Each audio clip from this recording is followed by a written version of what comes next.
Okay, so my name is Diana. My topic is on the juvenile system and the punishments of how we go about dealing with underage criminals. So my proposition is that juveniles need a proper punishment. They need proper punishment, and they need to be sentenced as adults for certain crimes. So just take a minute and close your eyes and think, if you were a prosecutor and you had a stack of papers that is about half an inch to an inch thick of multiple crimes: arson, robbery, theft, burglary, attempted assault. The first thing you want to do is you're gonna think, you know what, I'm just gonna put this person away and get over it. You know what I mean? You don't want someone like that in society. You walk into the courtroom and you turn to see the defendant and you see a 12, 13-year-old crying. Then all of a sudden people's biases change. You're like, well, maybe they can go through the juvenile process that we have. And that shouldn't be the reason. Just because they're underage should not be the reason that they're gonna get away with all the crimes that they need. Personally, in my opinion, if someone under the age of 18 has a stack that big of crimes, they need to be put away. So my first one would be that the juvenile system consists of a set program in order to what's considered rehabilitate a child under the age of 18. So the program was created off of 2 court cases that were regarding, one was in Galt, which was a child that was phone calling and abusing his neighbor. It was like horrendous phone calls and things like that, to where the point where she felt like she was being victimized and harassed. And the 3 set processes that the juvenile system contains is that first they get sent to separate housing facilities, then they get sent to rehabilitation schools, and then they'll consider the juvenile detentions. So this actually doesn't work. Like, it really doesn't work, because you can't take a child and tell them to go through a set program, like an ASEP program or what have you, and then tell them that they're gonna go out into the community and be a better person. According to U.S. government statistics, around 83,000 juvenile offenders were caught, convicted, and released in July 2011. Around 30,000 of them that were rehabilitated, committed, reoffended, and went back into the adult system. It's been a reoccurring problem, not just for small crimes that go bigger, but also gangs. Gangs take a very big, once they found out what they do to the juveniles, they started using younger gang members to commit more heinous crimes. The thing that when they go through the rehabilitation process, after they finish the programs, they basically say, I promise I'm gonna do fine. And then, like I said earlier, they come back to reoffend people. So then, when a child is being accused of committing a serious offense, they need to be trialed as adults. And what people don't understand is, being trialed as an adult, you have more protection than you do as a juvenile.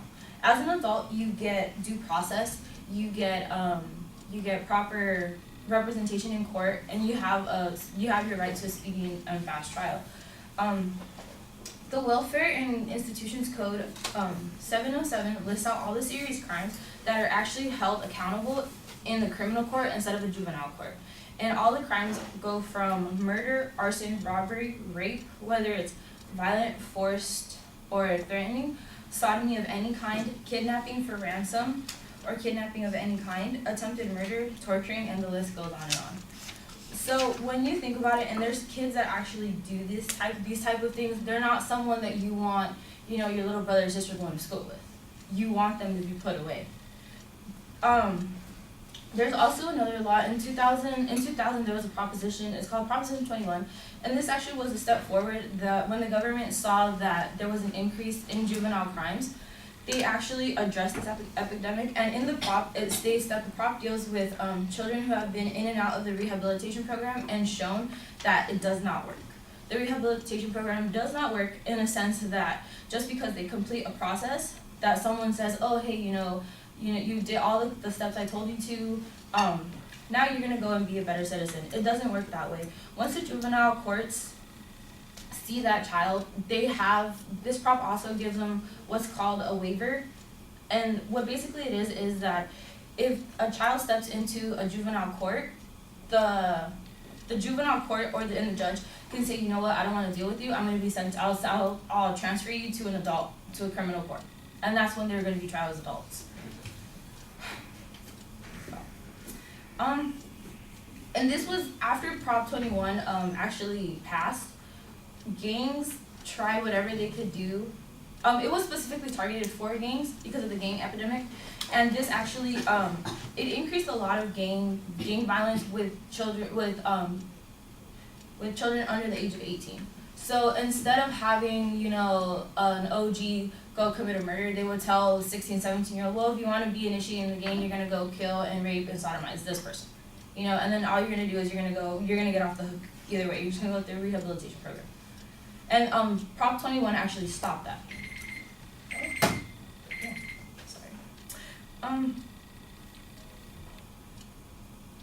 And my last one would be that as the years come by, there's actually a newer method to everything that people do, from technology, science, medicine, and even crimes.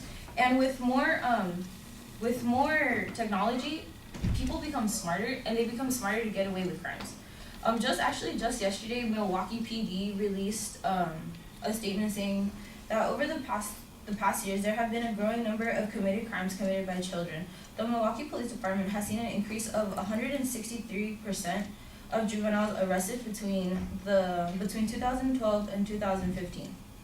These crimes are not they're not small petty thefts or purse snatching. It's becoming more to where kids of the ages between 15 and 18 are committing murders, rapes, homicides.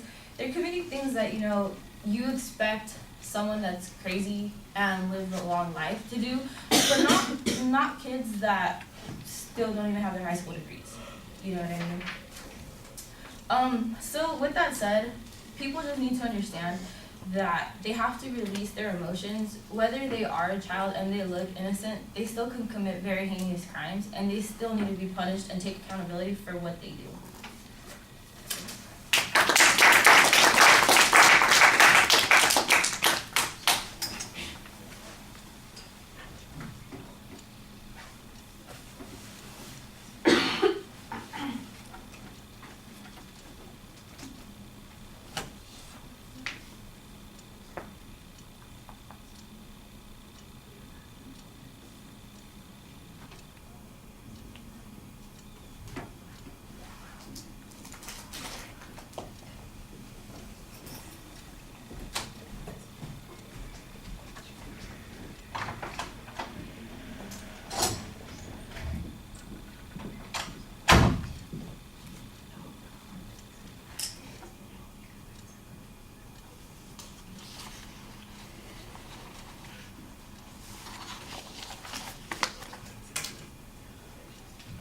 All right, Diana, as you present the proposition, it's actually got two parts in it in the beginning of the speech, that they need to be punished and they need to be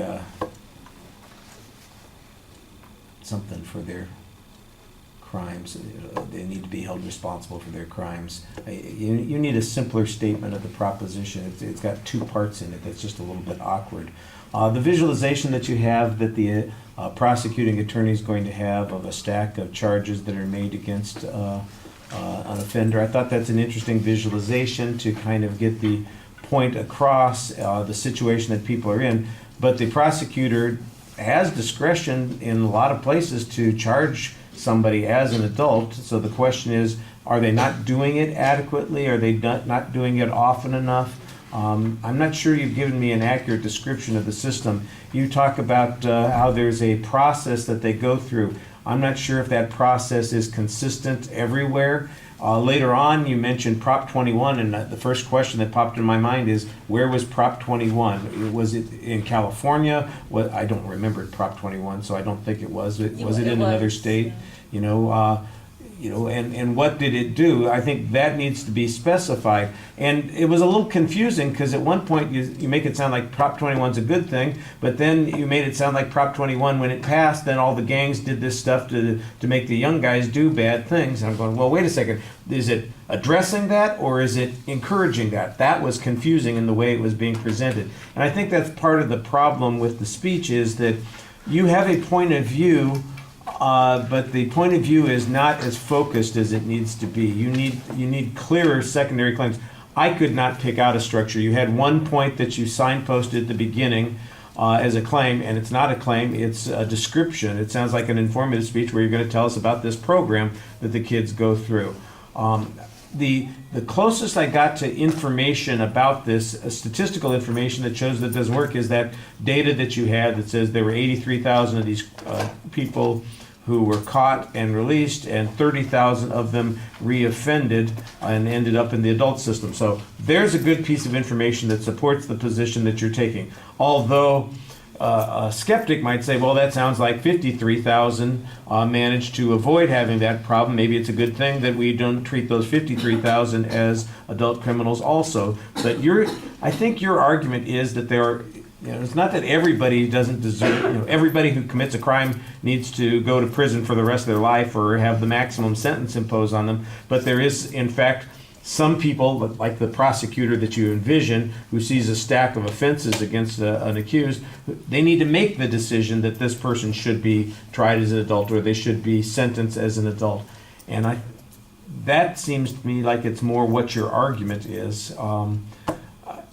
Juvenile crime is a horrible thing, the terrible things that go on. You started talking about the case that created this process, and it's like a phone harassment thing, and I get a vague reference to it. There's a vague reference to what's going on in Milwaukee, and the kids committing crimes there.